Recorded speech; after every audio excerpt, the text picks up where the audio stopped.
Well, hello, everybody, and welcome to a very special edition of Soccer's Overtime. Last season, we brought you the championships 1982 to 1992 and covered the 10 titles during the Julie V era. But now we begin something that's going to be a special project and one close to all of our hearts. We are covering the PASL championships during the 2022 summer. And we're doing it with a series of panel discussions going year by year through the 4 consecutive championships the Sockers won between 2009 and 2013. My name's Craig Elsten. I was there in 2009 and still here in 2022. And we want to let you know that this edition of Soccer's Overtime is proudly presented by Calafino Tequila. And we are here at the Calafino Tequila Sublimit Lounge. They are gracious hosts staying open late tonight beyond their closing hours in order to allow us to sit down this illustrious panel of inaugural Sockers from Sockers 4. I'd like to introduce to my immediate left and to your right on the screen, Chiky Luna, who is, of course, a midfielder of the San Diego Sockers, is now their director of player personnel and assistant coach, a 6-time champion, 4-time as a player. His number hangs in the rafters, P3, speed to burn. Paul Wright is sitting in the middle of the couch, a 7-time champion in his indoor soccer career between San Diego and Baltimore. To his left and your camera right is Nate Hetherington, Captain America, who is one of the veterans who helped lead the Sockers back from the darkness and into the championship light. And rounding out our panel, Diego Rovira, who was a young player coming up with the San Diego Sockers as a rookie in 2009 and now works here with Chiky at Calafino Tequila. So first things first, gentlemen, it took something to get us all together in a room again. Salud, congratulations. Champions 12 years ago. Paul, you've got the mic. Let's just start right there, man. When was the first time you heard from, whether it was Phil, Chiky, or whoever it was, in terms of we're going to start the Sockers up again? Yeah, so back in, I think it was 2009, I've always stayed in touch with Nate, and we've always been good friends. And I think he's coached my son at some point, and I was retired from soccer, and he's like, I got a friend of mine, Phil, that wants to bring the Sockers back.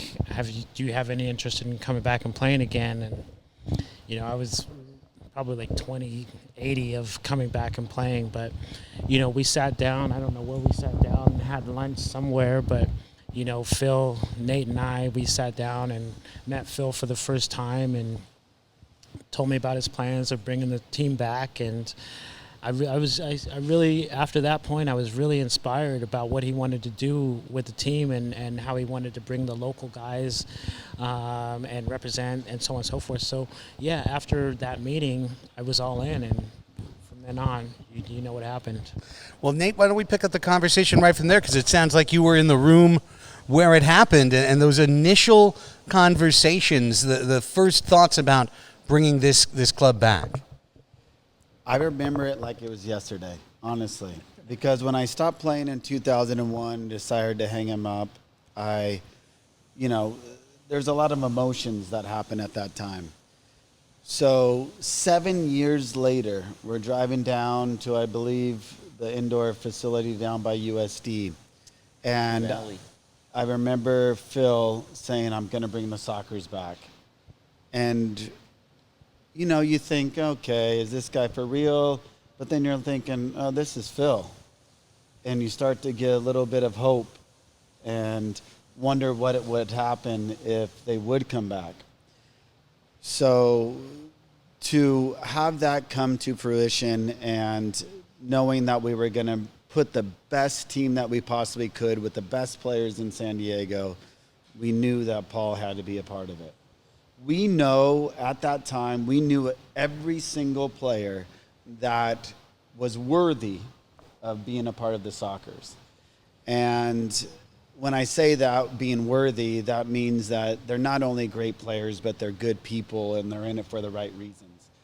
We all came together with a tight-knit group of amazing players, but more importantly, friends, and made something really special happen. And really it was for not just for us because we were retired. We wanted to get back and have the camaraderie and that love that was lacking in our life. But it was also for like the younger generation. Like not having an indoor soccer team in San Diego was something that had to happen.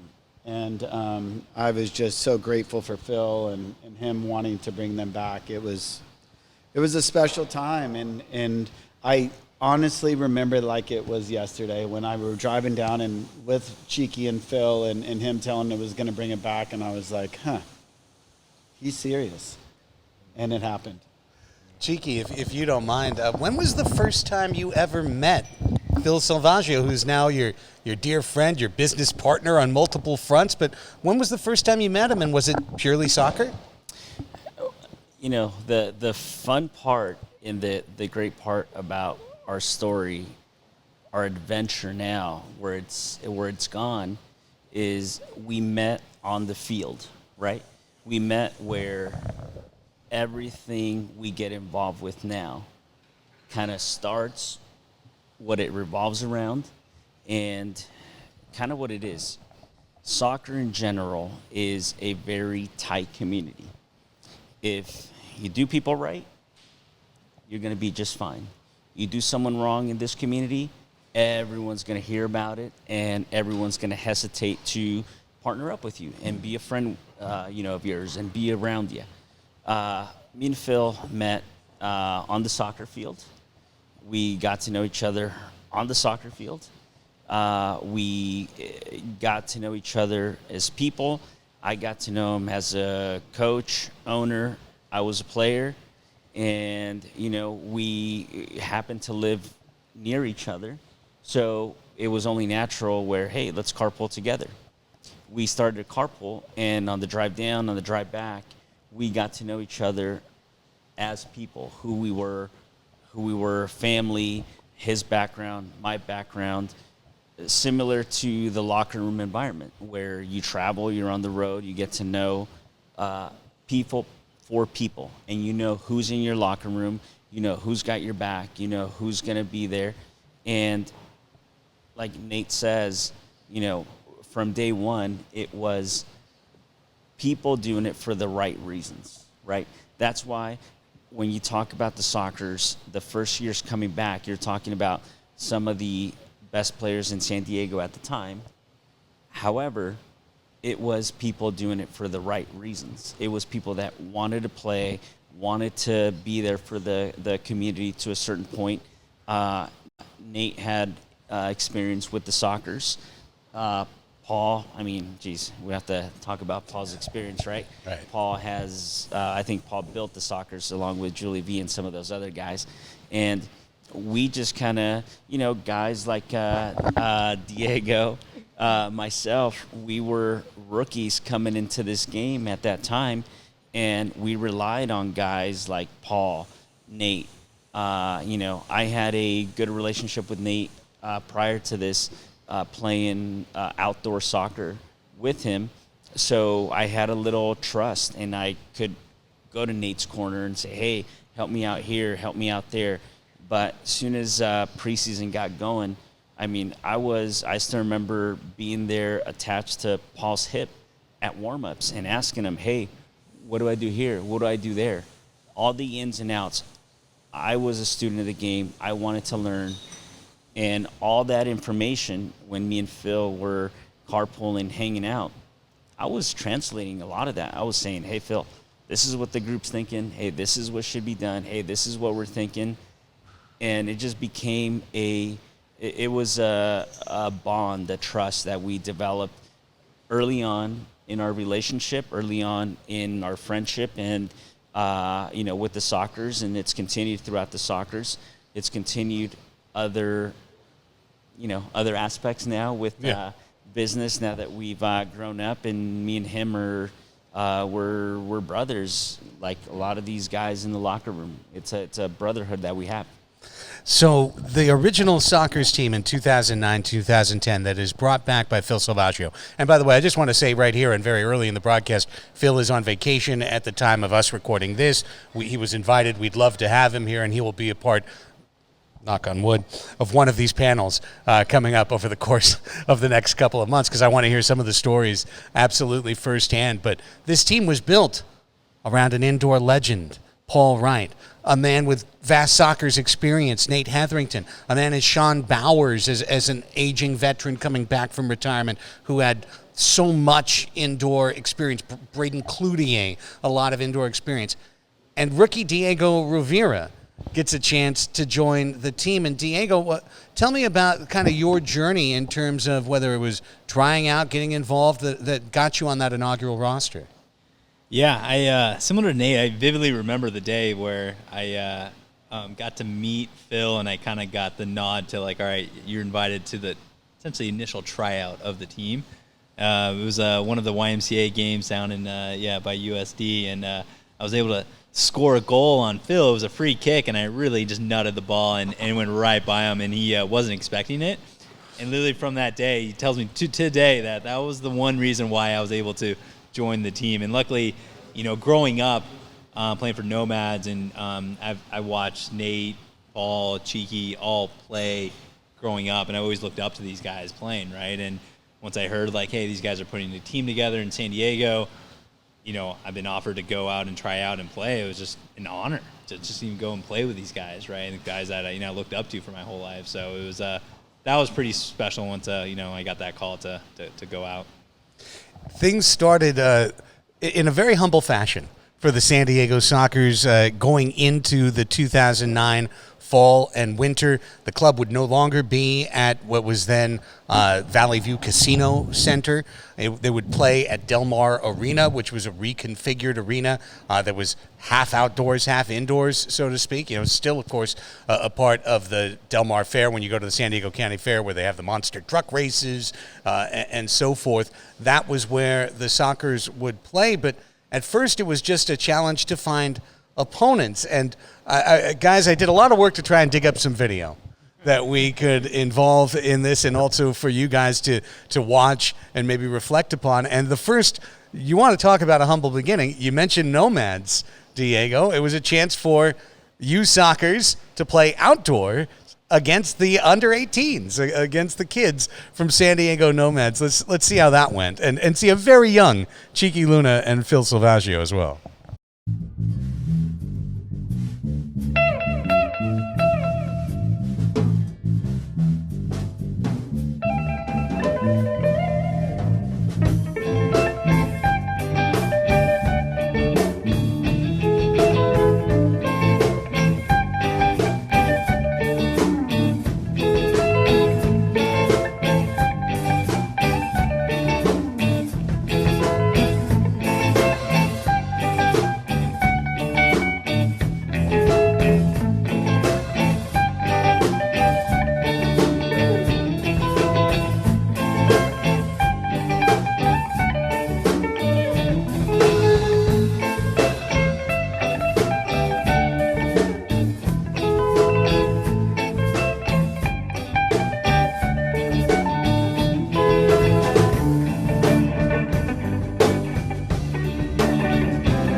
How's it going? I'm Chiky Luna, midfielder for the San Diego Sockers, and I'm just glad we can come out and do some stuff with the Nomads, work with them, and hopefully we'll have a good relationship, because it's very important for us to get out with the kids. And like I said, this club means a lot to me, so hopefully we can keep doing something in the future with them.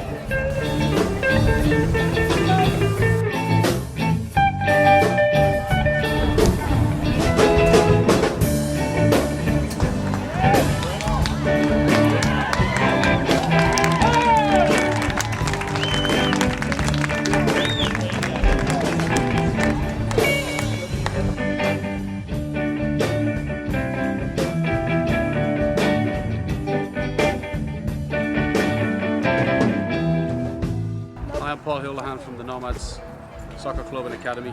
Today we had a scrimmage against the Sockers, and it was absolutely wonderful to see some of the older players come back and play against our young guys. And to be honest, it was a very, very good game.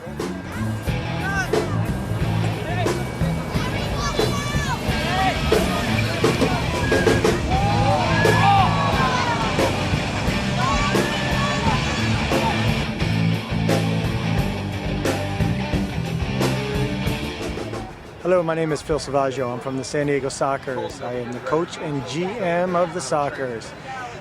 Just a little thing. We were out here today, had a nice scrimmage against the Nomads. They got against their U18s. They got a lot of good little players, a lot of speed out here. So the Nomads have a very good U18 team. Very pleased.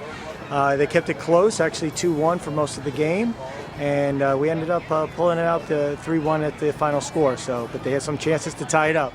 We got a little word on the bench. A lot of yelling going on between the players. Besides that, talking a little bit about the Sockers.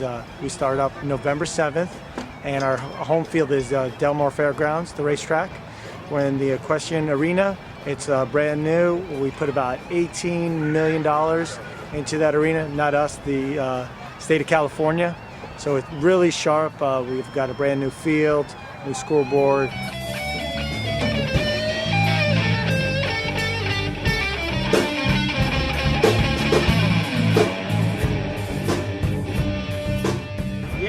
Paul Wright, number 3 forward, San Diego Sockers. And I thought it was a good game. It was a good game for both teams. It was a challenge for them, and it was good for us to get a chance to get a feel for each other and kind of learn a little bit about each other out there. And we've got some things that we got to work out. So it was a good opportunity for us to get a game in like this, and I'm sure it was good for those guys, a good challenge for those guys also. So all in all, I think it was a good performance for both teams.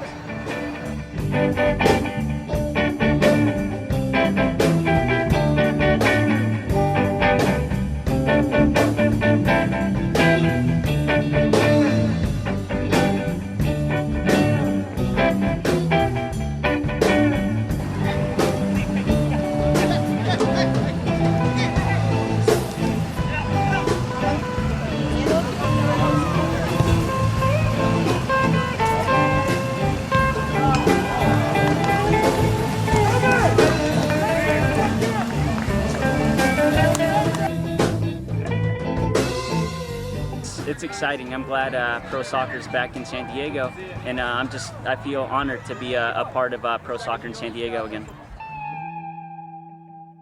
As well as come and visit us. Our website is sandiego-soccers.com, SDSoccers with a K, with an S.com.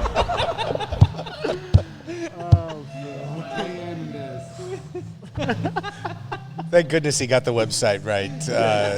SDSoccers.com remains SDSoccers.com. Soccers.com works as well. So this was the build-up to the start of the first regular season back for the San Diego Sockers at Del Mar Arena. And guys, your first ever game was against Stars of Mexico, a conglomeration, I assume, of Liga Mexicano Football Rapido players that were together. There were a couple of veteran stars in there as well.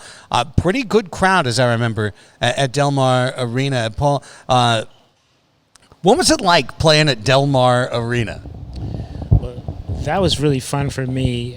I've played my whole life at the sports arena downtown, and I grew up in that. That was, as I call, my house. So, yeah, this was really an interesting venue to play outdoors/indoor. You'd get the wind coming in, the rain coming in from the side, and you didn't know where to wear cleats or indoor shoes.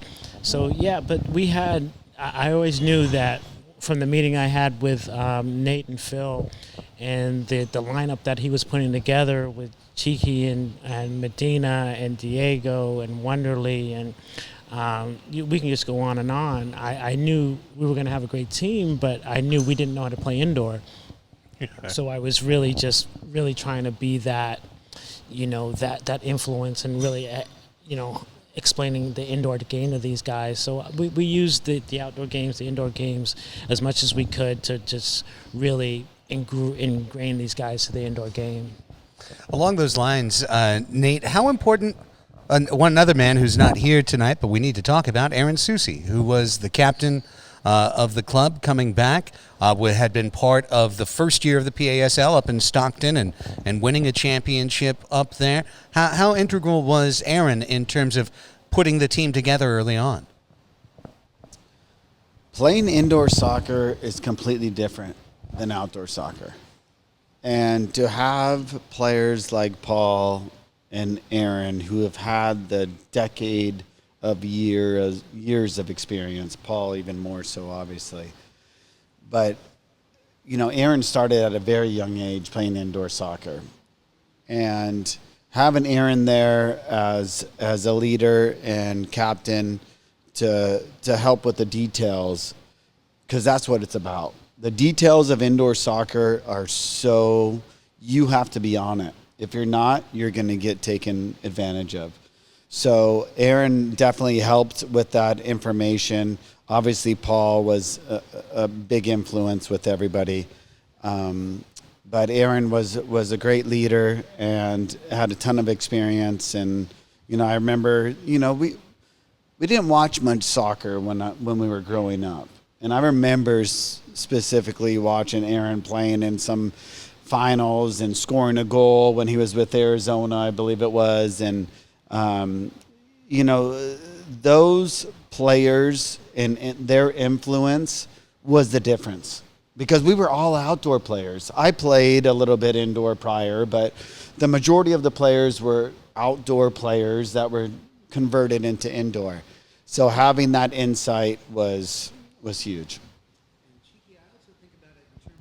It's because you had a veteran like Paul Wright with yourself in the midfield, but then you had a left footer like Diego in the midfield. You had a big guy like Dan Antoniuk, who he was a traditional forward that was able to play in the back and provide some thump back there. And then you go up top and you've got a rookie, Craig Chiles, as a right footer, but then you've got Aaron Soucy as a left footer. So I always felt like the Sockers had, especially in that initial team, some really solid balance up and down the lineup. I agree with that. And I think that is something that, one, is very important. Second, that's something that the Sockers, I think, especially nowadays, we've tried to mimic that to a certain point, right? It's a balance of experience, youth, speed, talent, you want to say, to a certain point. But back then, we had a great balance. I mean, you're talking about, it was almost teacher-student relationships, right? Where we had good rookies to a certain point, right? Paul, Nate, Sean Bowers, Braden, Riley. Zay certainly as well. Zay was in there. Aaron Soucy. You had your Chiefs, and then you had the guys that were going to listen. And the difference, I think, with that team and the difference with a lot of teams now is the rookies, and I consider myself a rookie with that squad, is we actually wanted to learn from these guys. We would ask for help. Every practice, even the warm-ups and everything, it was, hey, what do I do here? What do I do there? How do I warm up? How come you're making that run? How come you're going to the boards now? Like, it didn't make sense, right? Because you're coming from outdoor. And we were looking up to these veterans and saying, hey, what do we do? And then you had a good balance of young guys that were willing to learn. For one, to me, that's the most important thing. If you're young, talented, speed, whatever you have, if you're not willing to learn the indoor game, you're never going to make it. So I think we were all humble enough to want to learn, ask the questions, follow these guys, and that's why it was a good balance. I'll speak for Phil as well. Phil learned a lot from these guys, the ins and outs of indoor. coaching. He was coming along just like we were with this franchise, because that's where we were at the time. We were trying to bring the franchise back. We were trying to come back, but we didn't have that, big budget at the time to just go out and bring an all-star team. So we had to develop local talent at the time. So the Sockers had to make an impression early on in a new league, the PASL-Pro, and in a new division facing new teams. And thankfully, with all of those rookies that we just heard about from Chiky, listening to the veterans, the Sockers got off to not just a good, but a great start. Here's some highlights from a 5-0 start. 1-0 lead. Soucy looking to set something up. And there's a beautiful pass to Nate Hetherington. From the Del Mar Arena, the San Diego Sockers return to action as they take on the Denver Dynamite in Professional Arena Soccer League Pro action.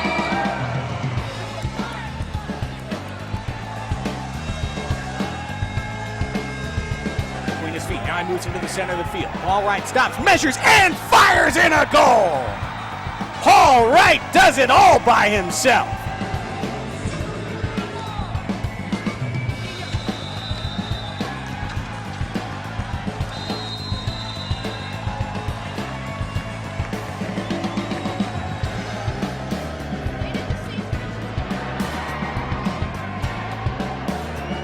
Kick instead, Soucy to Bowers! The Tower of Power, Sean Bowers!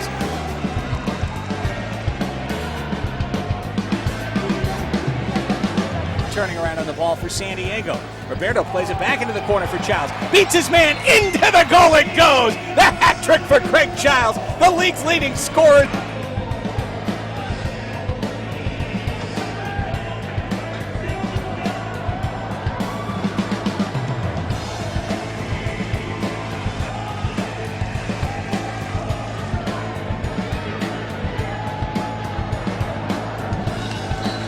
Now there goes crazy man Scotty Martin again. There goes Martin. He's got the ball in the box. He scores! Scotty Martin's wild ride. We're off to a good start, but we just got to keep it going. So we got a lot to build on, but we're looking good so far. First year in the PASL-Pro, they are establishing themselves as the class of this league, already having beaten the defending champs, Stockton, and now rolling out to a 5-0 start. So a couple of things occur to me watching that video. Certainly an entertaining time for the San Diego Sockers early in the PASL. But Chiky, what was it like playing outdoors, having that feeling of you're indoors, but you've also got the cold blast of air as the night gets a little bit later? Interesting, to say the least. I think, honestly, it gave us an advantage because teams came in and didn't know what they were getting themselves into. I remember a lot of games where you had the breeze coming in late at night, and certain teams didn't have the right footwear.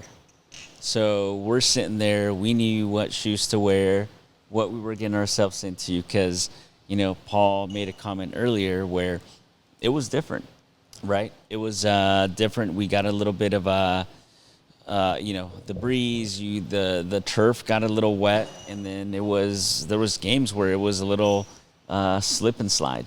Way different than playing at fully indoors at a Pachanga Arena, sports arena.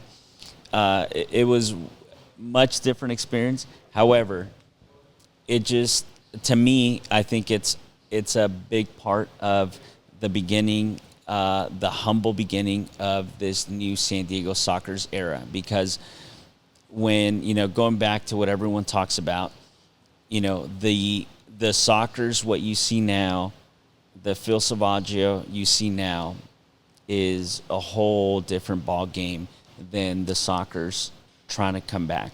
A lot of credit goes back to, once again, everyone keeps bringing up the name Phil Savaggio. Phil brought back the Sockers back then as a dream, as something that we could do. There was no way the Sockers could come back and play at the sports arena at that time. It didn't make sense. he had the vision to say, we're not going to the sports arena.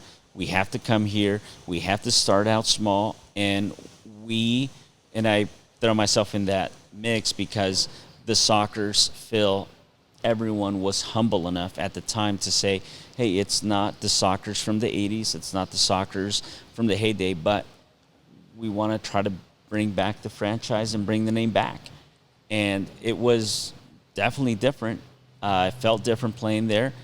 However, it was the right timing, and like I keep going back, credit goes to Phil because he had that vision at that time not to go way too big. If he would have gone to the sports arena that first year, I promise you the Sockers would not be around right now. That franchise would be in the ground right now. Diego, how important was it for the Sockers not only to win right away with several players learning the indoor game as you were going along, but also to be entertaining, to score, to kind of put on a show and to try and lure back that San Diego indoor crowd that might have gotten a little bit spoiled watching a young Paul Wright and Julie V and Bronco Segota, et cetera? Yeah, we knew we had to win if we wanted to keep going.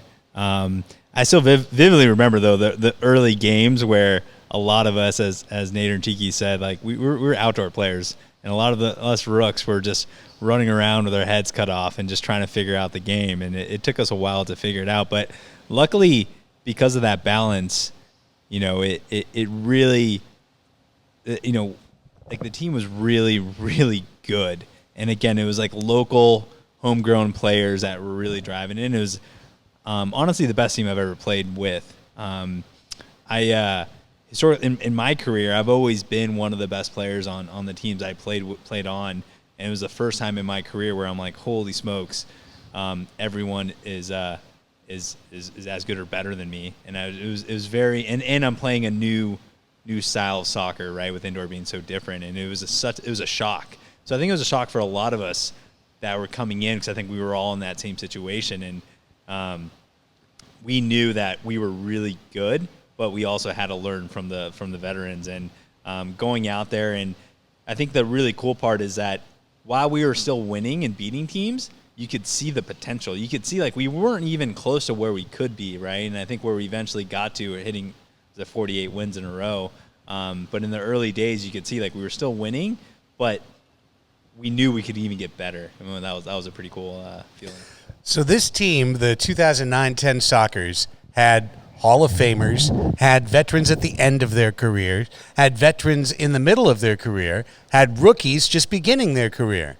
And then they had one rookie who would wind up becoming a future Sockers Hall of Famer, a future retired number, and the all-time leading scorer in the history of the franchise. Of course, we speak of Craig Chiles, who at that time was a hot shot known from San Diego State and from spending a year at Chivas USA. This also happened to be my first year of doing 619sports.net, and it was right around this time, about 5 games in to the season, that we started doing some more extensive coverage, including Get to Know Us soccer highlights. And I thought you might enjoy checking out a little bit of Craig Chiles, the raw rookie. Get to Know Us soccer here at halftime between the Sockers and Revolucion Tijuana, and we bring in Craig Chiles. Craig, for some of the folks who don't know too much about you, when was the first time you ever touched a soccer ball? I think I was 5-6 years old, AYSO, just like most rec soccer. And when was the first time that you decided you were going to choose soccer over other sports? I think it was beginning of high school, maybe my second year in high school. Believe it or not, I used to fish multiple times a week, and I chose soccer over fishing. Chose soccer over fishing? I mean, they're very even in terms of athletic prowess, but... Yeah, I think about it if it was the right choice all the time. Well, you moved on, obviously, to San Diego State and had some great years with the San Diego State Aztecs. Tell me a little bit about your collegiate career, starting at the beginning when you came on campus. My first year,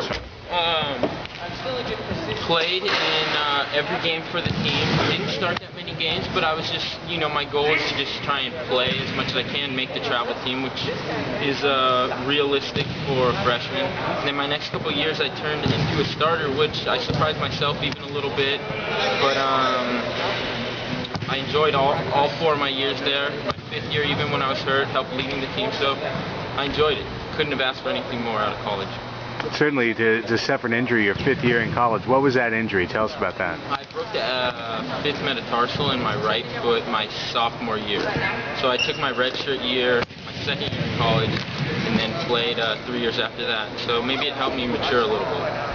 Now, after college, you had an opportunity to get a look in the MLS, right? Yeah. How long have you been thinking that soccer was something you wanted to pursue professionally?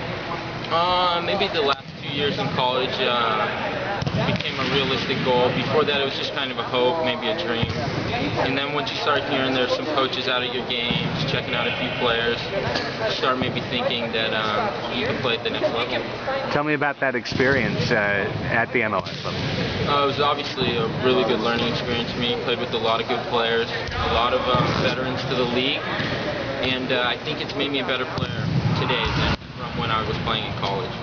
Nowadays, with the Sockers, what else do you do when you're not out here on the pitch with the boys? Spend a lot of time with the girlfriend, hanging out, normal stuff. Work, hanging with friends, going to the beach, San Diego stuff. Where do you work outside of the Sockers, if you mind telling me? I work for SSFD Holdings. It's part of the McMillan Company. And if you're a San Diegan, you probably know a little bit, at least, about the McMillan Company. Craig, favorite kind of music? Reggae. Reggae? Yeah. All right. So you and Dan Antoniuk don't share the same playlist? I listen to Dan when he freestyles after the games. Good music. Getting to know a soccer, Craig Chiles. Craig, what's something that people just don't know about you? Well, that I fish as much as I can. You're a scholar athlete? Yeah, I'm a scholar athlete. Yeah. When was the last time you went fishing? 2 weeks ago. Really? Where? Lake Poway. And? Skunk. I won't lie. I guess. Well, skunked on that trip, but you haven't been skunked in the game yet, Craig. Great season so far, and thanks for putting up with an interview for a couple minutes. Thank you. Wow, that was deeply entertaining. So, Paul, let me ask you about a young Craig Chiles. I think right there we saw the disaffected teen kind of, late youth stage of Craig there, a very young player. He became quite a savvy interviewee later on in his career. But what was it like dealing with a kid that obviously had a lot of confidence, a lot of talent, a big shot, but they knew nothing about your sport that you had dominated for decades? What a great kid he was. It's just like a lot of these guys, they all gravitated to me. I was the veteran. They just gravitated to me. But yeah, Chiles, there was definitely something special there. I remember giving him a nickname franchise. I just knew that once I left, they were going to build a franchise around him, and deservedly so. He was a special talent. But again, like a lot of these guys, they were sponges. They just wanted to know. They were asking me questions, almost too much questions, and I just wanted to I knew my role was to be a leader and to teach these guys how to win.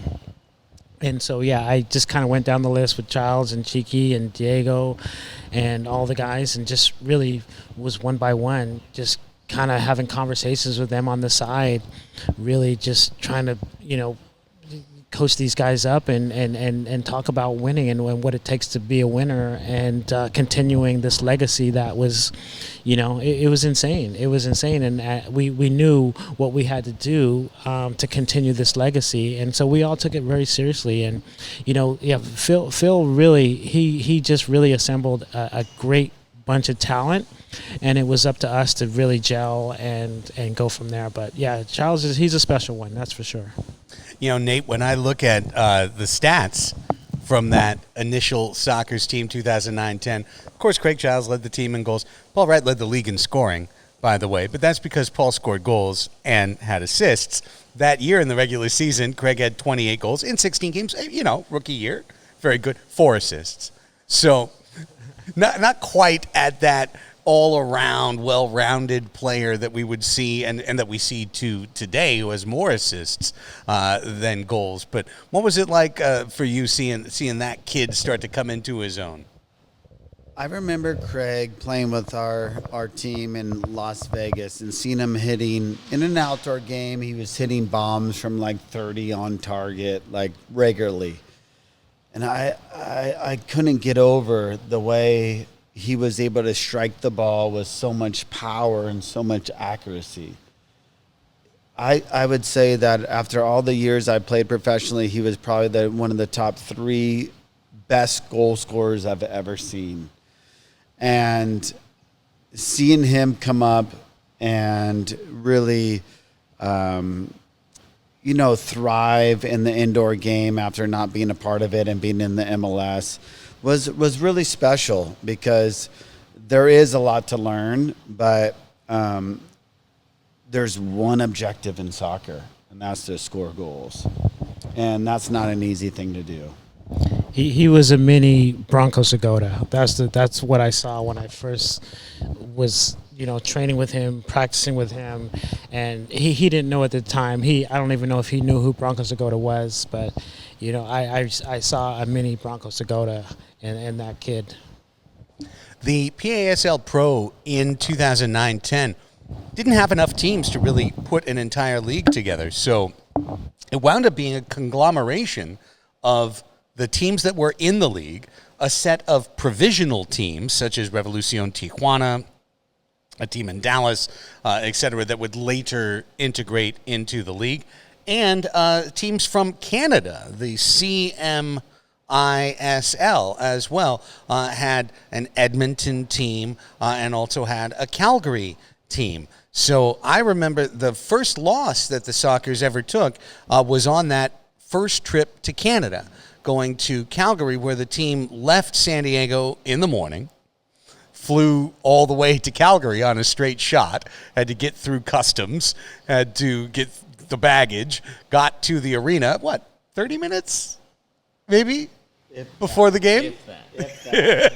And ran into, had a very small goal field, had a kid named Galaskowitz in the net that was jumping and knocking everything down. And the Sockers lost that first game, went to Edmonton, played in a fascinating, which I'd still love to go back and visit, little sports complex that had like a curling rink in there and had basketball courts next to the arena where you guys were playing. There was a guy running track like around the arena you guys were playing in, and you defeated the Edmonton team. I think they were named the Cougars, by 1 goal in overtime. I think it was Zé Roberto in overtime, scoring. Chiky had a couple of goals. Was it you, Chiky? In overtime. That was my first overtime. Put it to the mic when you say that. That was me in my first overtime goal. That was like a midfield. Was it a midfield goal? Yeah, midfield goal. Keeper was out. Yeah, but yeah, it's the only thing I remember from that trip. One, the drive there or flight there was awful. Awful. Getting to the arena, we are literally eating in the car to the arena, power bars, whatever it was. We're trying to get something in our system, right? So Paul Savage has power bars and has food. It was literally bars, Snickers, whatever the heck we could get our hands on. And we get to the arena, half the guys go to the bathroom, and we didn't warm up. We literally throw on our uniform, go out, and they're doing introductions. Yeah, I remember that. So that game, I'm not surprised we lost, and that set the standard. Sockers never travel on game day. Yeah. Because of that trip, right? So the thing I remember from that trip, second game was fantastic. For me, I remember that because it was, for me, it was a great memory. But I think what everyone remembers, we almost died. No, a safe flight home, and then the season No, continued, and that was the end of the story. No. Literally, we almost died. Probably about, you could have had 10 to 12 Sockers that could have been carne asada burritos that day. So we're leaving the hotel, and we go to gas up. Yeah. And I'm going to correct you, by the way, anytime you screw up this story. So there's this guy be ready. Who's driving the van, and I don't want to throw names out. It was me. So Craig Elsten is driving. First time he drove, last time he ever drives. Yes. So it had been a night before. We had, I'm just going to say a night. Okay. This was my first ever trip with the Sockers. I told you I'm not going to let you get away with it. And I was in a passenger car asleep in the front seat outside the hotel. Okay. I had gotten down. Most of the players had not gotten down. And I was in the passenger seat asleep. And as the players got down, one Phil Salvaggio looked, saw me, and said, "You're sober, you drive." So Elsten gets to drive, and halfway through the trip to the airport, we realize we're not going to make it. We need gas. Correct. We stop by, gas up. As we gas up, Craig, we're in the snow. Yeah, it was about middle of nowhere. That was in the middle of nowhere. 100%. And so just to fill that in, we left Edmonton to drive to Calgary. Our flight was leaving Calgary. Yeah. Right? It was like 3 hours until our flight when we left to take the 2-hour drive from Edmonton to Calgary. Okay, so just keep that part in mind. I won't say why we were late leaving. So then Craig decides to back up in the middle of the gas station. Right. And just guns it. I mean, we had to go. He slams the brakes because everyone's screaming in the back, "Whoa, whoa, whoa, huge propane tank. So when he slams on the brakes, the snow just takes us right into the propane tank. Yes. And we slam into a propane gentle tank. little tap. No, we hit a propane tank. And Craig Elsten is lucky we are not carne asada burritos right now. Everyone piled out of that van. I want to tell the worst part of the story that everyone forgets, okay? So everyone piled out of that van. Everyone was a complete mess. We were up. The only guy who wasn't was my dear friend Paul Wright, who was in the passenger seat up front. Riding shotgun. Yeah, he was riding shotgun with me. We were talking. We were awake. We were alert. Everything was good between the two of us. It was the two of us who realized the weight of the van is because it had that thing like 200 kilometers until empty.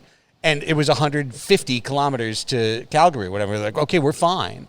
And I was like, nope, because the van had 15 soccer players in it, right? So he and I were looking, and eventually, we're like, uh-oh, the math doesn't work. We're going to have to stop. We'll just stop at the next. There was no next exit. We were in the middle of the tundra. So we finally get to this place. Everyone piles out. Only he and I are on the time. We are running out of time. So I remember it was said, put 5 gallons in and we'll go. Go fast. We didn't even have time to fill the tank. It was put 5 gallons in and we'll go. Except the gas pumps up there were pumping liters, not gallons. So we put 5 liters in the gas tank. Then I back up. Then I hit the propane tank. All right. I'm just backing up. I just hear, stop! I stop. Dink. I feel cut. Then I hear, go! And I gun it. And I kid you not, we get to the highway. And immediately the gas light comes on again. And we had to stop at the next gas station again. And we got to the airport 20 minutes before our international flight. And the nice Canadians, do you remember, took us behind and away from all the security and let us run right on our plane. And we didn't miss the flight. So like I said, completely uneventful. Nothing happened. What a boring story. But let's move on. After that game, the Sockers started to get noticed in San Diego. At the time, the sports channel of note was Channel 4 San Diego. It carried the San Diego Padres. We had a deal for them to carry our games on tape delay on Wednesdays following home games. And John Weisbarth, who since has become a national television star with Tiny House Nation, was the sports reporter for this piece on the new San Diego Sockers. Chances are, when you hear the name San Diego Sockers, this is the image that comes to mind. As hokey as that is, those guys could play, winning multiple championships in the 80s and 90s while selling out the San Diego Sports Arena. No matter how you look at it, that's a lot to live up to for the newest installment of the Sockers. Well, you better win. And there's a beautiful pass to Nate Hetherington. The San Diego Sockers are about championships. Chiky, what do you got, baby? They've won 10 indoor championships. Into the goal it goes. I think there's really something special, not only with the name, but with having the banners hanging up at Del Mar Arena, the retired numbers. You know, there's a lot of famous names that people know and associate with the Sockers. And, you know, I think the way the boys have been winning is a good way to try and rekindle that tradition. Oh, it's a lot to live up to, and some of these guys, these new players, are starting to realize the expectations that they have on their shoulders now of putting on a good performance, winning, and so on and so forth. The bottom line is everybody wants a winner. You know, the Chargers, the San Diego, you just want to win. That's how you get people out here. The Sockers are victorious. At 9-1 and leading the PASL, the Sockers are keeping up their end of the deal. But it's not just the victories, it's how they win. When Phil put this team together, he put together a bunch of goal scorers. He picked a lot of guys that can score goals, and then we said we'd worry about defense later. People hear the word soccer and they go, oh, soccer, 0-0, 1-0. Try 8-7, 13-8. You know, these are the type of scores we've been getting. This is kind of like hockey with a lot more scoring. I don't know, I think after anyone comes out and sees a game, they're definitely going to come back. This is the team that has that swagger of the early 80s, of a championship team. Come on, let's go, pick it up. Remarkably, the ties to that championship era run deeper than just the banners that hang in the rafters at the Del Mar Arena. Fires in a goal! Paul Wright, who at 40 is still the fastest guy on the team, debuted with the Sockers in 1987. His is perhaps the most qualified voice when determining whether these Sockers are living up to their legendary name. Not yet, but we're on our way. This is our first season. We're a little bit past halfway through the season. We've only had one loss, so we're heading in that direction. We're learning how to get better as a team. But I really think this team has a lot of potential to really kind of bring back a little bit of that old magic. No, they're living up to their name, for sure. They're winning, they're scoring, they're playing great ball, and I think they're going to bring back the championship tradition to San Diego and hang one more banner. All right, so great memories from the Del Mar Arena days. But, guys, I want to ask you about the goalkeeper of the original Sockers. That's one Riley Swift. Tim Edwards was the backup for that original team. I think he might have played twice. It was Riley Swift almost the entire way. And, Diego, what do you remember about Riley in terms of being a goalkeeper and a teammate? I remember him yelling at me and everyone else whenever someone would come close to shooting or scoring a goal. He would get so pissed and just rip into you. And it made you remember, like, all right, better not do that again. He was so good and he was so passionate and so driven. It was awesome. I loved playing with Riley. He was the best. You know, Paul, Swift wasn't the biggest goalkeeper, and you think about a kid who would follow him like Chris Toth, who had kind of that classical frame like his dad, Zoltan, but maybe it was an attraction to Phil, who wasn't a big goalkeeper himself. I felt like Riley, though, had that agility. He did, and he was also one of those keepers that were back in the day was good with his feet. So we kind of trusted him with his feet a little bit. So yeah, he was a veteran. You know, I think at that time I was doing Speed to Burn. He was working with me regularly, doing stuff with me with Speed to Burn. So we were friends at the time, off the field. So we kind of really connected. But he was very intense, and I can tell how he would intimidate a lot of these young guys and be so intense about his job. But you know, at that point, you know, I was like, okay, chill. You know, these guys are rookies. we're here to teach these guys. So, a great competitor. Nate, some of the guys that we haven't talked about yet, but are critical guys on this team. Anthony Medina, who was part of that, you know, attacking midfield group, was in your position group. Eric Wonderly, another guy who came in, pride of Poway High, but, you know, had that left foot, had that ability to bomb. Brian O'Connor on that team as well. Tell me about some of the young guys who wound up, specifically in your group, in your position group.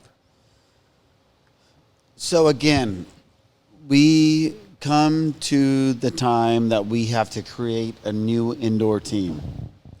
And we have to find the best players in all of San Diego.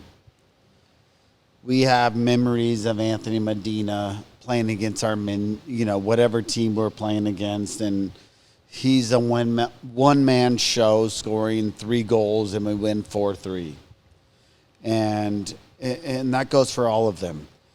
So we have all these different players that we have in mind that we know are the best.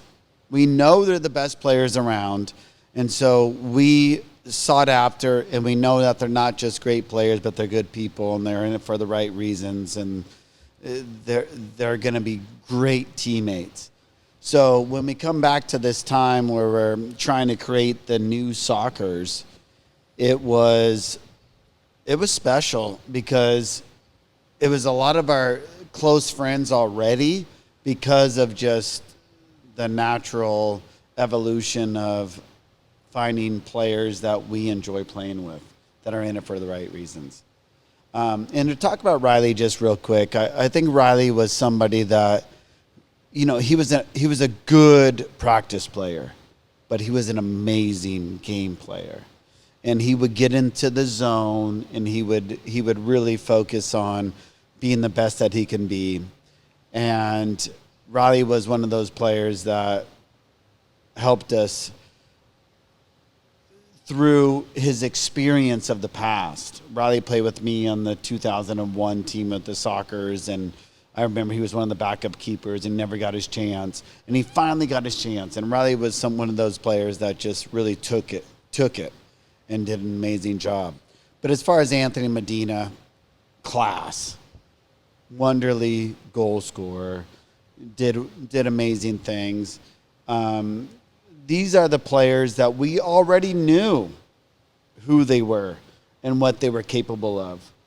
And that was security for all of us to say, these are the players out of all of San Diego County. And let's not forget that San Diego County is not just the best in our area, but they're the best in the country. Mm-hmm. We are known for being soccer players. And so we already have an idea, and to bring everyone together and have that like powerful feeling of camaraderie and everybody in it for the right reasons, that's the reason why we were successful. There's no other reason. It wasn't because of just straight talent. It was always because of good people that we filtered out through experience and knowing that these are the people that we want to go into battle with. We want to win championships with. Chiky, I wanted to bring up before, because we don't have video of this club, but you couldn't tell the story of the 2009-10 season without talking about the California Cougars. That was the team that was in Stockton that won the original inaugural PASL season. They had Brian Farber, who was the MVP of the league defending going into that year. They had Antonio Sutton, Enrique Tovar, really some class players. Of course, Nelson Santana, who to this day is still playing indoor soccer. And the Sockers and Cougars that regular season played a series of thrilling games. They played twice in San Diego, once which was a U.S. Open Cup double. Both games went to overtime. The Sockers won both games in overtime. You played twice up at the Stockton Arena. You won 11-10 one time. The second time you lost in a shootout 7-6. And it seemed very clear that the Cougars were the enemy, the rival, the closest team that the Sockers had, that if San Diego wasn't going to win the title, it was probably going to be California in the PASL. What do you remember about those battles with that Stockton team? I mean, let's take it back. I don't think it was San Diego winning the championship. It was Stockton Cougars winning the championship. We were trying to take it from them. So I remember that. They were the favorites. They were supposed to win. They had the team and the experience to win. You know, you mentioned a lot of big names, and then you're still forgetting, you know, I mean, their roster was stacked at the time. You know, True Molina, young True Molina was in goal. He Right. was having a fantastic season for them. Miguel Arrado. He ended up playing with us for some years, but he was there and just young and just doing his thing. You know, you mentioned Sutton, all the experience in the world. So they had a good balance. They had a good team. They were the cream of the crop. We were trying to compete with them. You know, Vicente Figueroa, holy crap, MLS experience, indoor experience, leadership. I mean, you're talking about a full team.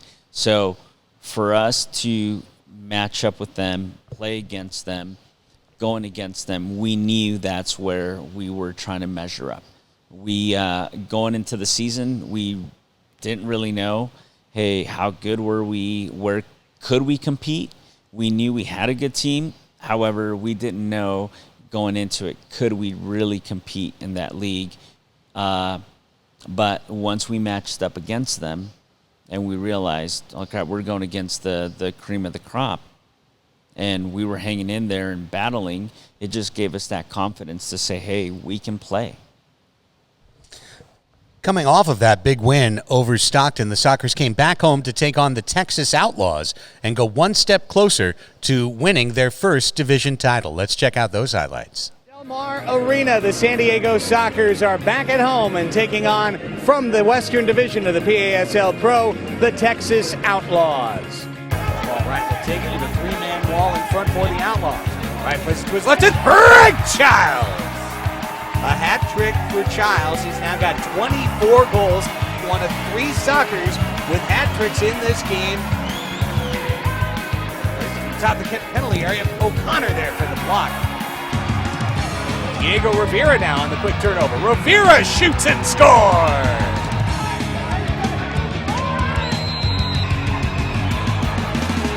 They're battling with Bowers. Kicks down Sean. And there's the sign of a veteran leader. He got the 5-minute misconduct. There's the shot. Luna! The hat trick for Chiky. It's an absolute bomb. Clark puts it down, and Bowers is there to block the shot.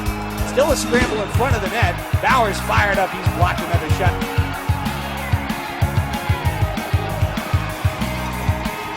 Well, Martin takes his man down. Chiles on the setup. Chiles bangs another one in. Craig Chiles has another hat trick. Bringing an outlaw run right up the middle. But Rivera coming from behind to tip the ball off, and Riley Swift. Oh, look out! Here's Martin passing out to Wonderly, who scores! And with that point, he takes the PASL-Pro scoring lead.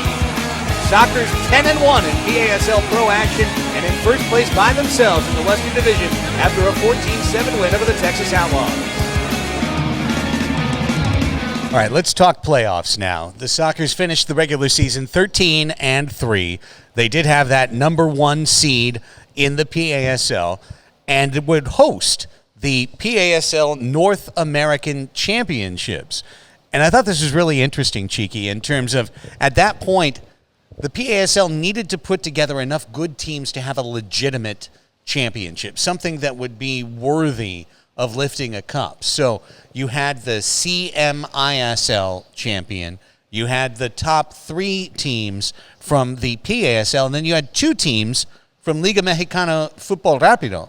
You guys hadn't played the entire year, but they took the best 2 teams from Mexico and said, okay, let's put you guys in the field, and that will flesh things out. And as it turned out, the Mexican teams would really speak during that weekend at Del Mar Arena, because MVP Jeff Hughes saw his Cincinnati Express lose in the first round to La Raza. Then it was Guadalajara beating the Stockton Cougars in overtime in order for them to advance to the championship, while you guys had to face Giannone and friends, and it was a 6-5 semifinal. What, if anything, do you remember about those playoffs and playing, as it turned out, the same guys you'd have to play for years, even into the MASL, but at that time as younger players in the PASL? As we all know, the Mexican League has always had very talented and passionate teams, right? Soccer's now are built around a lot of Mexican players for that reason. Talent, passion, love for the game. So when they came up, we weren't very familiar with them. Yes, we had a little bit more pedigree, I guess you can say, in the league. But when you were talking about the teams, the way they were built, the names they had, you're talking about your Giannone, the team from Guadalajara, who ended up, later on, half of those guys, if not more, are playing in the league for some of the big teams in the league. Vaca, Santillan, Chapa Flores. So those are all, guys with experience, guys that were playing in the league already, but they just got together and played, you can call it an all-star team, to come play us. So once we saw the team that showed up and who was there that weekend, we knew we were in it, for a game. And we said, those are the teams to beat. It was almost like a Champions League type of series. It was, at that time, it was honestly Stockton ourselves, the cream of the crop from the American side. And then you had Guadalajara and you had Giannone's team there coming in. And we said, that's what it's going to be, right? You had Cincinnati, very good team at the time. However, first round, I don't think they were ready for that opposition. They bypassed. They overlooked the opposition. So it was interesting weekend. That's when we had this, the whole championships, the playoffs, where everything was back to back, and you were playing, 2-3 games in a weekend. So, right. Having some young legs also helped us out at the time. But yeah, I remember 2 close games. Both games came down to the wire. If I'm not mistaken, both games actually came down to free kicks at the end of the games, and that's where we had the advantage. We had the experience. Paul, you knew coming in to this restart of the Soccers that there was a tradition to live up to, and that the teams that you were a part of knew nothing but winning in the championship, especially once you got to the playoffs, you got to the championship series. Maybe the kids on the team, the rookies, might not have understood it, but did you understand how important it was for the Soccers to not just be there and be good, but to win that championship that first year? Oh my gosh. Yeah. Rewind to, when I was a rookie with Julie V, Bronco Segota, Steve Jungle, Brian Quinn, on and on. I grew up with the pressure of continuing this legacy. And I really just wanted to bring this on to these guys. This is not something that we take lightly. You know, we've grown up around legends, and Sockers is about winning. My role was to teach these guys how to win. We were phenomenal athletes, great team, great talent. My job was really to just teach these guys what it was like, what it was about winning, and how we're going to win, how we're going to continue this legacy, so on and so forth. So I took that seriously, and just props to these guys for just really wanting to learn, observe, and understand, like, what is it going to take to win? What is it going to take to transform from outdoor players to indoor players?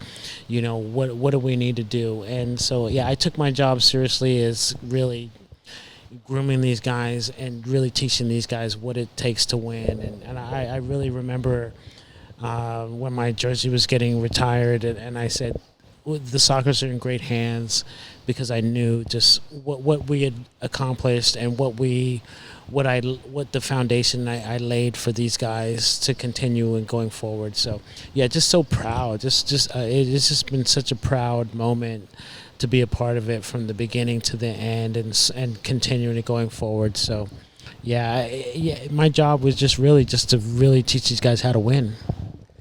And the Sockers found their way into the PASL-Pro North American Championship, taking on La Raza de Guadalajara. This wound up being a very exciting final, the highlights of which we bring to you right now. And now we welcome you to the broadcast booth. Craig Elsten, Chuck Lively with you here. La Raza de Guadalajara, a very motivated side looking to bring home the North American Championship. Final words from Phil Salvaggio to the Sockers. 15 minutes on the clock, and the North American Championship is underway. Power play, a 5-on-4 man advantage, and here's Paul Wright creeping into the yellow line. Passes it on left wing, and now gets it right back. Wright takes the measure of the man. Fires it in! Paul Wright! Here's a long cross that finds its target. Aaron Soucy by the baseboards lobs it into the penalty area. Chiky! Luna scores! Sockers take a 2-0 lead. Look at the pass. Aaron Soucy to Chiky Luna. Paul Wright coming forward. He's already scored tonight for San Diego. Tips it to Antoniak, who turns, shoots, and scores! Dizzy Dan buries one from the top of the box. The Sockers have already cashed in 2 power plays. Perfect cross shot low. Sockers lead it 3-0 early in the first. In the slot, Soucy steps it back to Wright. Craig Chiles is down there on the baseboards. Let's see if they can get him the ball. Right to Chiles. He heads it in! Just like that! Perfect pass to Chiles. The brilliant header. 4-1. Double team works. Chiky comes out with the ball. Plays it to Tony V at his yellow line. Under 45 seconds clock running. Forward, the Sockers have a little bit of space. Ball played to Craig Chiles. Here's Chiles with room. Right slot. He shoots and scores! Craig Chiles does it again. Camrena's long clear, intercepted by Medina. Heads it to the baseboards, gets it back. Medina's making a run. He's loose at the top of the box. Camrena to Roberto to Medina. 6-1 Sockers. What a give and go. Roberto to Medina. And here's one perhaps to the advantage of Guadalajara. Flores rolls it in the left corner. Centering bounce pass off the boards. And there's a high shot deflected by Riley Swift. What a save off Miguel Vaca. Deflecting that up into the crossbar. Riley Swift, a huge save. 6-2 San Diego. How will the Sockers respond? Roberto to Martin. Plays it forward to Wright. Right to Cloutier. Cloutier right corner settles and scores! There's a response for you. The Sockers immediately re-extend to a 5-goal lead. Braden Cloutier's third of the year. Fancy footwork. Plays it right wing. Soucy's shots left frame. Chiles has the rebound. Taps it back out to Wright. Back to Chiles. One-touch goal! The power play hat-trick goal for Craig Chiles. His 41st of the year. San Diego's back in charge. 8-4 the Sockers. And for Paul Wright, his 5th point of the championship. Sockers now get a steal right off the restart. Here's Chiles, and they've got numbers. Craig Chiles to the yellow line. Finds Medina! Anthony Medina! 9 seconds after the La Raza goal, Medina's got his second. The Sockers have their 9th and a 9-6 lead. Roberto to Wright, to Hetherington. The San Diego fans are standing and cheering. The Sockers, seconds away from being champions. Swift plays it back. Tic-tac-toe with less than 20 seconds. Now a giveaway. Hernandez rolls it out to Flores. His shot is wide. And Swift there to gobble it up with 10. Riley plays it to the backboards to Roberto with 6. It's forward. One last shot. Flores with 3. Chips it in the air. The tradition restored. Sockers are the champions. Finished it off. The confetti is in the air. The fans are out on the field. And after a span of 18 years, the Sockers and their fans get to celebrate a major indoor championship. The Sockers win it 9-8. There's a lot to kind of go over from this game, guys. And I want to start, just anyone who remembers this, because I remember this very specifically from my broadcast position. If you remember early in that highlight reel, the Sockers built a big lead on a number of power plays. Mexico, the La Raza team, was called for a number of cards, and at one point, they walked off the field and were in their bench threatening to quit the game. And I remember very specifically a man who I did not really know at the time, but I was told was Rene Ortiz, walked down from the stands, watching in the stands of the championship game, went over. I remember watching him hop over the back wall of the bench, got into the huddle, and convinced La Raza to go back on the floor and to conclude the game. And, of course, they didn't just finish the game. They came back. They rallied, and they wound up making it a one-goal game. But does anyone remember that game and kind of the credibility of the PASL hung on a knife's edge for Rene Ortiz to run down from the stands and jump over a wall and rescue? I guess I do remember. I guess I go back a little bit further when I was playing with LA Salsa, and we used to play against Pumas. We used to play against Chivas. We played all these Hispanic teams, and it was very intense. They were very intense, and they didn't like to lose, and they were always very intense. So I remember rallying the guys and talking about, hey, let's stay focused. Let's keep doing what we got to do. If they quit, they quit. That's on them. But they're going to come back, and they're going to want. They're not quitting. These guys are not quitting. They're coming back, and they're going to play. So I just wanted to keep my guys together, stay focused on what we're trying to do, not get distracted by all the distractions that they try to do, and so on and so forth. So yeah, I remember very vividly that we just need to keep playing, keep focused. They're going to come back. They're going to play, and we're here to win. Like I said before, my job was to teach these guys how to win, no matter what. And so, yeah, I remember that very vividly. Chiky, the Sockers pull this win out. I'm not sure who voted for MVP. It wasn't me, because I would have voted for Paul Wright, who had 5 points in the championship game, not the keeper that gave up 8 goals in a 9-8 game. But I do think Riley made huge stops, especially in that second half, when I do think, and again, you kind of have these sliding doors moments. I don't know if you guys remember that movie from back in the time, like where if one thing changes, everything could change. And you guys didn't have your championship medal yet. 2-3 years later, you'd be able to weather 5 minutes of a 1-goal game in a championship, understanding what it takes to win. At that time, you guys had no idea. Paul knew, Sean Bowers knew, Soucy knew, Braden Cloutier knew, Nate knew, but you guys didn't know how to win a game yet. And I think it was Riley that helped you secure that first championship by not coughing up 2 5-goal leads. Winning is not easy, right? Building a team to win is not easy. You can have a very talented team, but it takes experience. It takes being there. It takes something to be a winner, right? There's players that are winners, and there's players that are very good players but they need to be around winners to know how to win. And I believe that wholeheartedly. There's players that hate losing more than they like winning. And believe me, I fall into that category. It's a good thing and it's a bad thing. I hate losing more than I like winning at anything in life. Anything you throw at me, that's just who I am, right? That team that we had was built around guys that had the experience of knowing how to win, and they were trying to teach the young guys how to win. However, we had a bunch of young guys that hated losing. So it just became a good formula, a good balance. And that's where I think that team, no matter what league it was in, and, you know, we hear comments about that from time to time.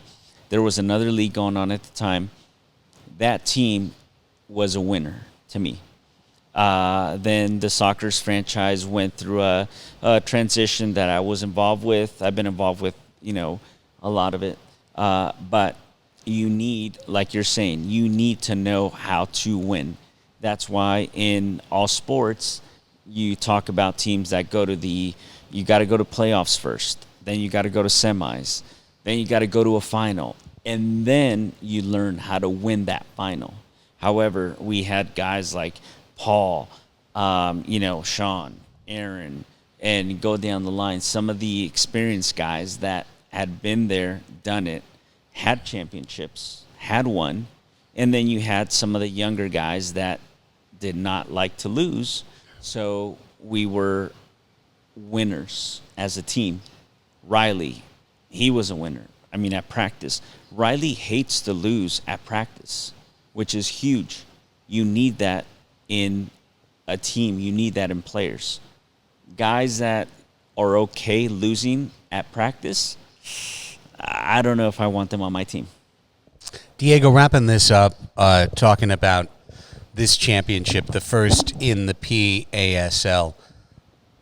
I think it's very clear now that if the Sockers had put together a decent little year and bowed out in the second round, a la the California Cougars. California Cougars had a fine year, played well, had some all-league players, lost in the semifinals. What are you going to do? I don't think we're obviously not all sitting around talking about the championship. We wouldn't have won it. But I don't think we're here at all.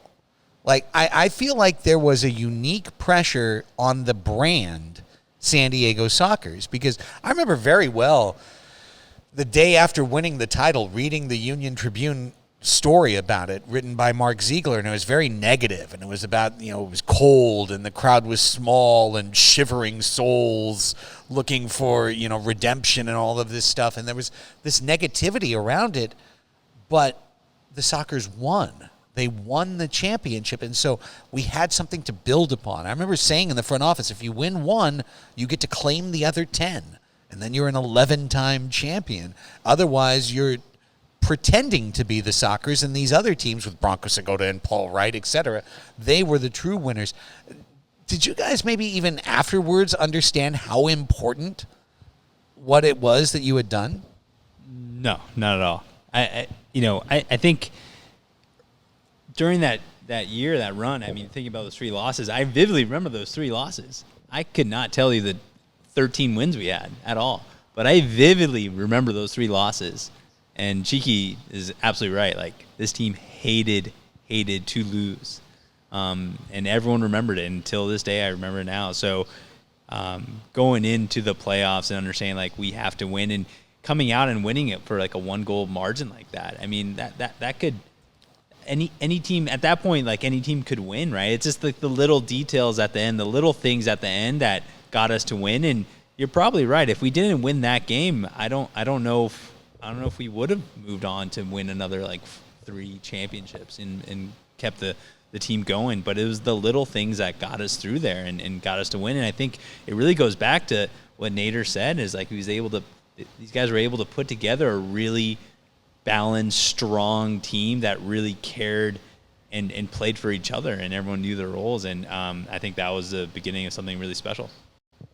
Well, gentlemen, I want to thank you so much for your time tonight. This is the first of 4 panels. Some of you may participate in another one down the line. I won't ask any of you to participate in the next one so that we continue to bring in fresh blood to talk about these PASL teams. But again, the San Diego Sockers are a 16-time championship franchise. They are the banner franchise of indoor soccer. There are other clubs, Baltimore Blast, Monterey Flash, Milwaukee Wave, that wanted to stake claim to that, but they can't because the Sockers are 16-time champions.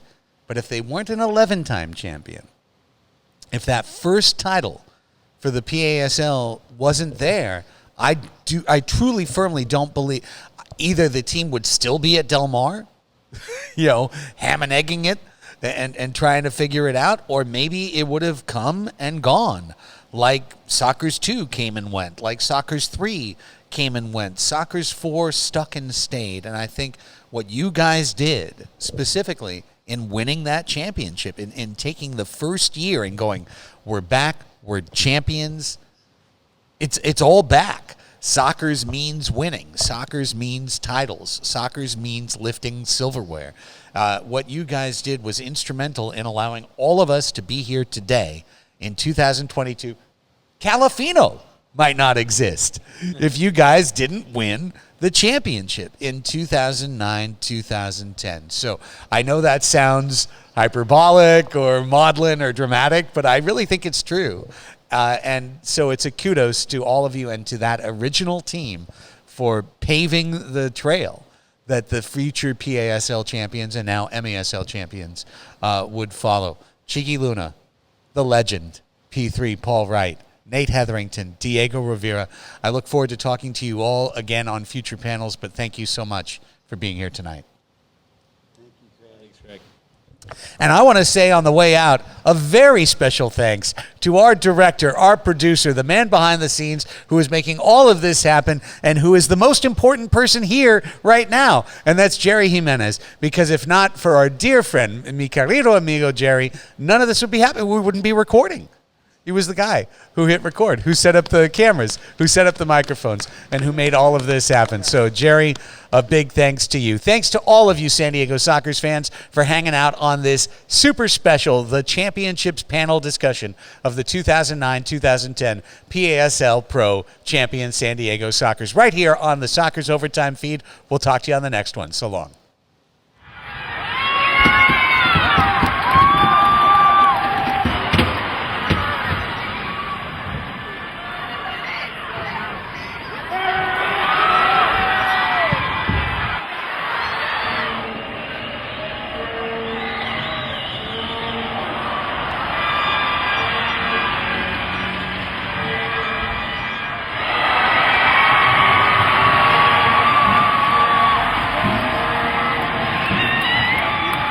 Four, 3, 2, 1. Your Sockers of the 2010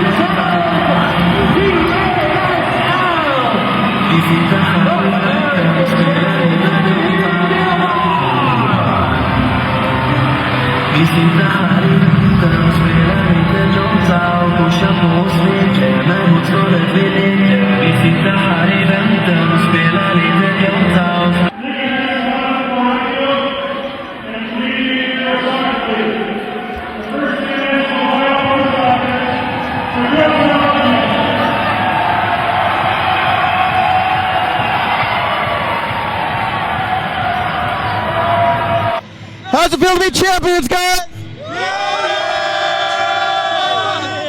Dan McClure, reporter for SanDiego.com. I got the head coach of the San Diego Sockers who have just won the championship. How's it feel to be a champion? How's it feel? It feels wonderful. It's unbelievable. I'll be honest with you, Coach. The first time I came out to one of your practice, you had some 40-year-old guys out there huffing and puffing. I'm like, good luck, but you pulled together. How'd you do it? Hey, we had a bunch of old guys, but they know how to play. And when it comes down to time to play, we played. There's the goalie right there. Makes some great stops. We had a great couple of games. What do you say about the entire team effort here? Oh, it was unbelievable. We really picked it up when we needed to. And here we're standing here with confetti on the ground, so that's what we came for. And you're soaked here with champagne. How does it feel to be able to celebrate with the fans? You know, you're not in a locker room somewhere. You're on the field with the fans doing this. Hey, our fans supported us all year. The Seventh Man Club. We have a good crowd. San Diego's wonderful to us, and we're good to San Diego. We got Chiky Luna here with the cup. How does it feel to be a champion? It's unreal. It's unreal. It just feels good holding this in your hand. You know, when you think about all the big names up in the rafters and you think about the championships, you never thought you'd be a part of one when you grow up watching these guys play, you know, as a little kid. And now that I'm sitting here holding the cup and, you know, we're going to have a raptor up there, I can tell, you know, my kids one day, hey, that was me. I was a part of that, you know, championship. It's just unreal. You can't explain it with words. When you first got together as a team this year, did you honestly think that this was a possibility, a championship? You know, ownership, that was the goal for ownership. And you think, you know, at the end of the line, it can happen. But, you know, realistically, you're thinking playoffs, let's try to win some games. We're an E franchise. Championship was far out there. And was it realistic? Yes, because we had a lot of experienced guys, but we knew it was going to be a lot of work. How much does it mean to you to be able to celebrate this with the fans on the field? You're not in a locker room somewhere. We're right here in the center of the field. The fans came rushing on here, and they were met and greeted by the players with champagne, doused with champagne. And that's what ownership wanted. That's what our coaches wanted. That's what we wanted, you know. Our fans were unreal all season long. And, you know, you work so hard when they're cheering you on. You don't want to lose a game at home. We didn't lose a game at home. And a lot of it had to do with our fans, you know, supporting us. They were there behind us. And, you know, that's why this championship, you know, it's for them as much as it is for us. You know, we're enjoying it, and they are as well. So that's why we had to be out here with them. All right. Dan McClellan reporting from San Diego.com with soccer star Chiky Luna. 3, 2, 1.